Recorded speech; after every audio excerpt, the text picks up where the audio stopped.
This might be my favorite interview of the week here at the Combine. This is path to the draft, but not really.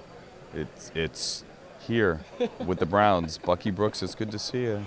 Good seeing you, man. How you been? I'm great. How's everything in the dog pound? Everything in the dog pound is good. If you haven't noticed, I think you have. The Browns are picking second. Bucky has his new mock draft out. NFL.com. He has Abdul Carter going 1, and then Cam Ward going 2 to the Browns.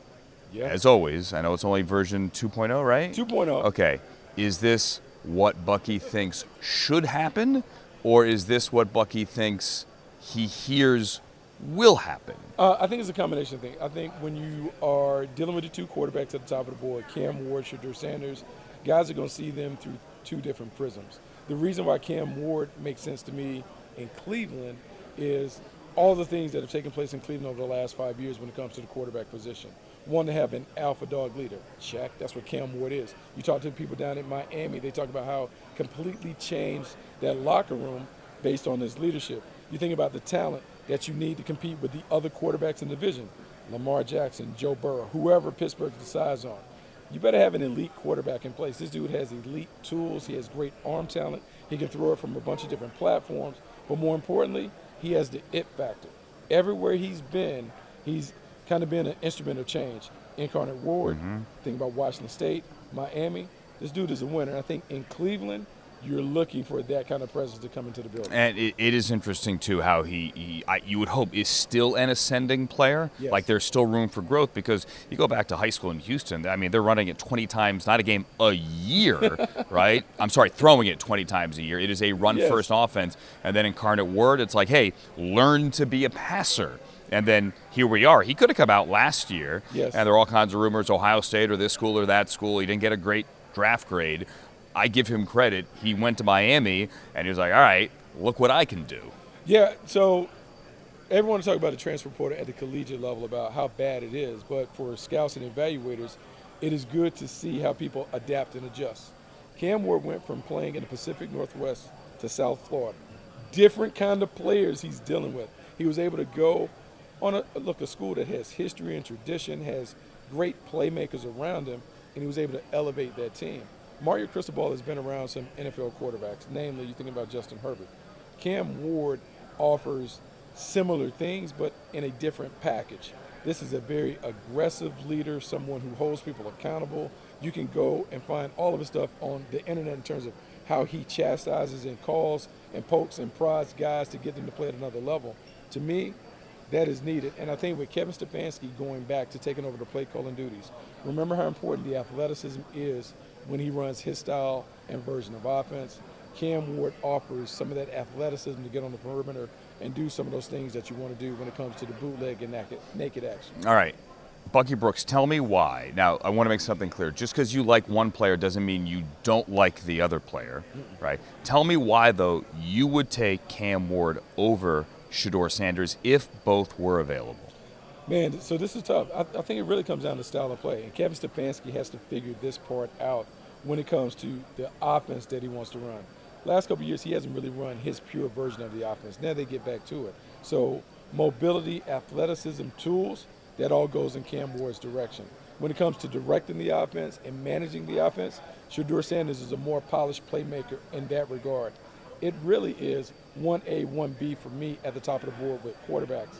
Style, impact on the locker room, that matters to me. Cam Ward gives the Browns what they need in this scenario. All right, and to be clear, for those who don't know, Bucky also does Jaguars radio. He's on the sidelines for the Jaguars. So you were there a couple of years ago when Flacco beat the Jaguars in Cleveland. You were there last year as well, week 2, when Alex Wright threw Trevor Lawrence out the back in the end zone. Then Browns hung on for dear life and got that victory week 2.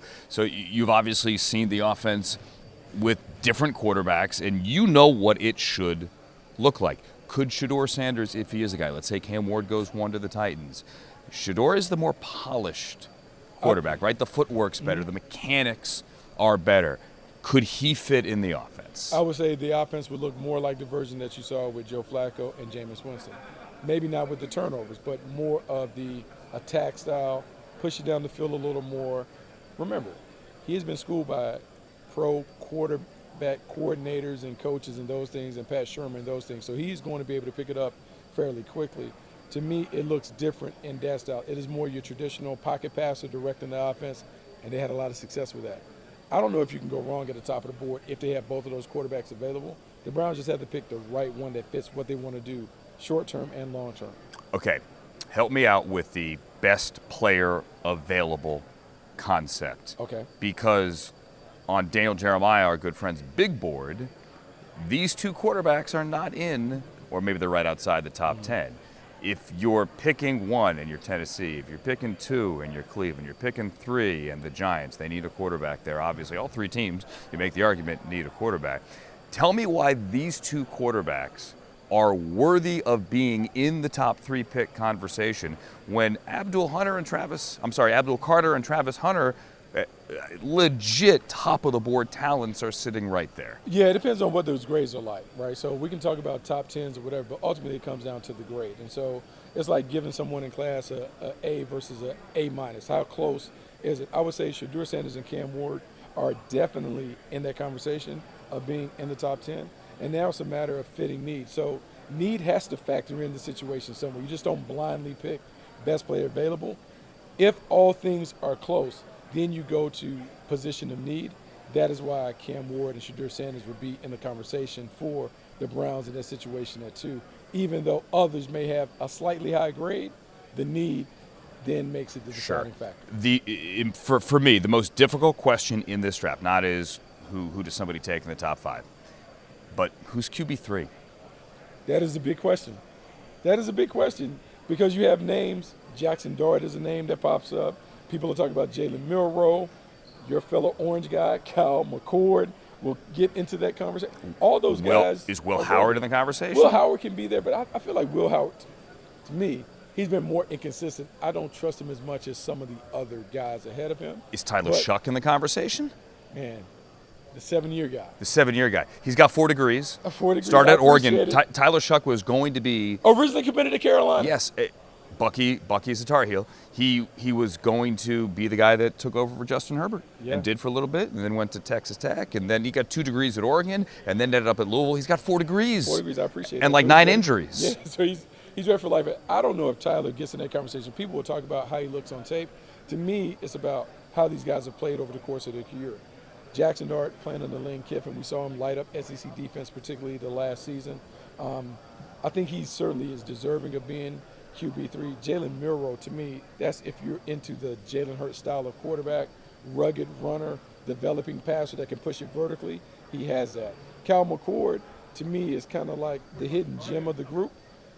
Look, unceremoniously dismissed from Ohio State, goes to Syracuse and rewrites the record book. Raised a program. To me, that's got to be worth something. There has to be some value to that. Remember, he was a 4 or 5-star quarterback coming out of high school. He is the underrated talent that doesn't get enough conversation about him, enough buzz about him. And you go back, you mentioned Jalen Hurts. Jalen Hurts was the 53rd overall pick. Yeah. And he just won a Super Bowl. But you don't, Bucky, often see the day 2 quarterbacks do that. Like, we always have this conversation. Who's the day 2 quarterback? They're like, day 2 quarterbacks get pushed up into the bottom of the first round. And day 2 quarterbacks, Jalen is an exception. Dak Prescott was a day 3 quarterback. He had won the Senior Bowl MVP that year. It's rare. You don't see those guys when you looked at the tournament. hit. When you looked at the tournament, those guys were first-round quarterbacks. 7 of 8 in the divisional round were first-round quarterbacks. And we're talking about early. And the reason why is because of the talent. And so when we're in these situations, we're talking about who's QB3 or whatever, it comes down to looking at the talent. Are they talented enough to be considered first round? If they're not, more likely than not, they're not going to make it, and they're not going to have a major impact on the game. Brock Purdy is like a unicorn. It's rare that you find someone that can be a 7th-round player and hit. More than likely, your quarterbacks that are going to play and win in this league are first-round talent. Yeah, and you always hear, fans always say, and look, I appreciate the thought, hey, no, we'll take the best player available in the first round, and then we'll go get our quarterback in the second round. It doesn't work. It doesn't happen. It usually doesn't work. Sam Howell, I think, can play in this league. Like, that was a guy that Washington did that with, and now he's obviously in Seattle. Right. I think he's going to get another shot. Drew Lock, another example. Same thing. It normally doesn't play out. And the reason why, Andrew, because you get the draft grades based on your talent and potential. It is rare that evaluators miss egregiously on someone when it comes to evaluating their talent and their long-term potential. That's why in the playoffs, most of the guys were first-round picks, and most of them were selected near the top of the board. By the way, Bucky Brooks, second-round pick. Like we time ago. didn't put that on the screen enough at NFL Network. I'd always say, can we please put that on the screen? Second-round pick. Play both sides of the ball. Travis Hunter before Travis Hunter right here. Okay, play both sides of the ball, and then Bucky, a long scouting career before now doing the media thing.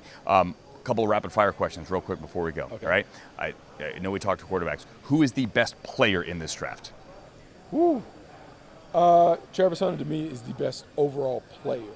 What he's done on both sides of the ball, he is terrific. He's a playmaker more so than a polished, technical player. But to me, he's the best player. What's the best restaurant in Indianapolis? Ooh, best restaurant. Man. Everyone's going to say St. Elmo, so I'll just kind of go and keep it static. St. Elmo. I mean, come on.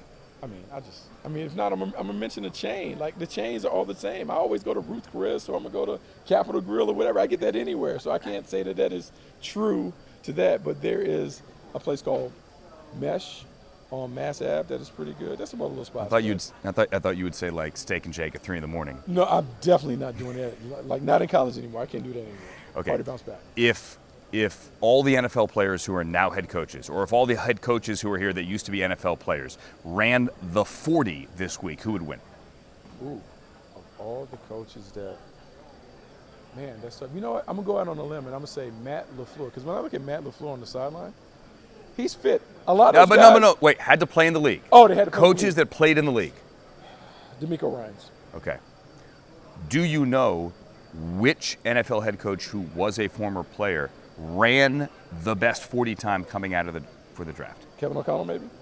Good guess. It's actually Aaron Glenn. Kevin O'Connell ran. Oh, I forgot about AG. Yeah. Kevin O'Connell ran a 4.61. Kevin O'Connell had that record for like 4 years. He did. Okay. Who is the best Browns draft pick of all time? Wow. It's kind of unfair to you, but you're holding a Browns microphone. Best Browns draft pick of all time. Man, let's see. Can I just say my favorite Browns player?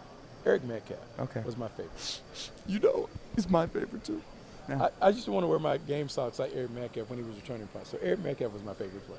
Go kids, look up week 2, Browns, Bengals, 1989, Eric Metcalf's rookie season, his week 2 move against David Fulcher on Monday Night Football, still one of the greatest of all time. And then, by the way, my answer would be Jim Brown was the 7th overall pick. See, I didn't know if he was greatest player of all time. He is the greatest player of all time. 7th overall pick. Wow. All right. That's it. That's all I got for him. Oh, man. All right, the dog found. Let me go. Bucky Brooks, everybody. Thank you.